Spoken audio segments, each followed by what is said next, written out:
ইউরিদুনা লিইউতফিউ নূরাল্লাহি বিআফওয়াহিহিম। সূরা সফের মধ্যে আল্লাহ রাব্বুল আলামিন বললেন, ইউরিদুনা লিইউতফিউ নূরাল্লাহি বিআফওয়াহিহিম ওয়াল্লাহু মুতিম্মু নূরিহি ওয়ালাউ কারিহাল কাফিরুন। আল্লাহ রাব্বুল আলামিন বলছেন, ইউরিদুনা লিইউতফিউ নূরাল্লাহ।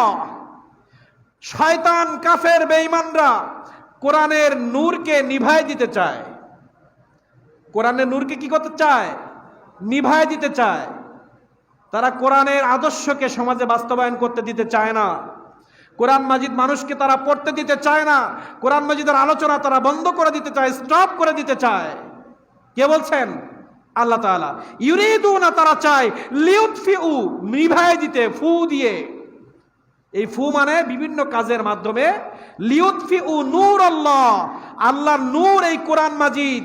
এই কোরআন মাজিদ যে সংস্কৃতির কথা বলে, এই কোরআন মাজিদ যে নামাজের কথা বলে, এই কোরআন মাজিদ যে পরিবারের কথা বলে, এই কোরআন মাজিদ যে রাষ্ট্রের কথা বলে, এই কোরআন মাজিদ যে সমাজের কথা বলে, এই কোরআন মাজিদ মানুষকে যে হেদায়েতের কথা বলে, এই হেদায়েতের কাছ থেকে শয়তানগুলো নূর, আল্লাহ নূর থেকে তাদেরকে ধ্বংস করতে চায়।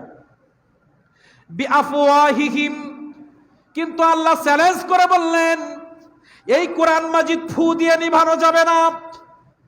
ওয়াল কোরআনিল হাকিম, এই কোরআন মাজিদ এমন একটি বিজ্ঞানময়, জ্ঞান গর্ভ কোরআন। এই কোরআন মাজিদ একবার যারা কলবের মধ্যে লালন করেছে, শয়তানের কুমন্ত্রণা, বাতিলের ফু দিয়ে ওই কলব থেকে কোরআনের নূরকে কোনোদিন বানচাল করা যাবে না, কোনোদিন যাবে না। এই হাকিম সেই কথাই বলে, এই কোরআন মাজিদ এমন একটা নূর, যে নূরকে কাফেররা কোনোভাবেই ধ্বংস করতে পারবে না। পারবে কাদের?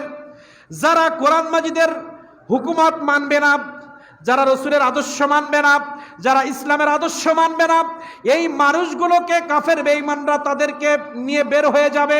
কিন্তু যারা হক্কানি আউলিয়া ইকরাম, সাহাবা ইকরাম, উলামা ইকরাম, যারা হক্কানি আলেম উলামা, যারা খাঁটি মুসলমান, যাদের কলবের ভিতরে এই কোরআন মাজিদ একবার ঢুকেছে, ঈমানের সাথে আল্লাহকে ভয় করে, বিশ্বাস করে যারা কোরআন মাজিদ একবার পড়েছে, তাদের জীবন চলে যাবে, কিন্তু কোরআন মাজিদের নূর থেকে তাদেরকে কখনোই পদদলিত করা যাবে না। যাবে? আপনাদের শতবার পিটালেও নামাজ কাজা করবেন, কারণ আপনারা সেই নূরকে কলবে ধারণ করেছেন। বাতিল যতই চাপাচাপি করুক, আপনাদের মসজিদ থেকে তারা দূরে সরাতে পারবে না, রসুল থেকে আপনাদের কেউ দূরে সরাতে পারবে না। এটা চ্যালেঞ্জ কার? তাহলে আপনি আমি যদি কোরআন মাজিদ ধরতে পারি, তাহলে কোরআন বলছে এই কোরআন মাজিদের ভিতরে বাতিলের কোনো শক্তি কোরআন মাজিদে কোনোদিন ঢুকতে পারবে না, কোনোদিন পারবে না কোরআনকে ধ্বংস করতে, কোনোদিন পারবে না ইসলামকে ধ্বংস করতে।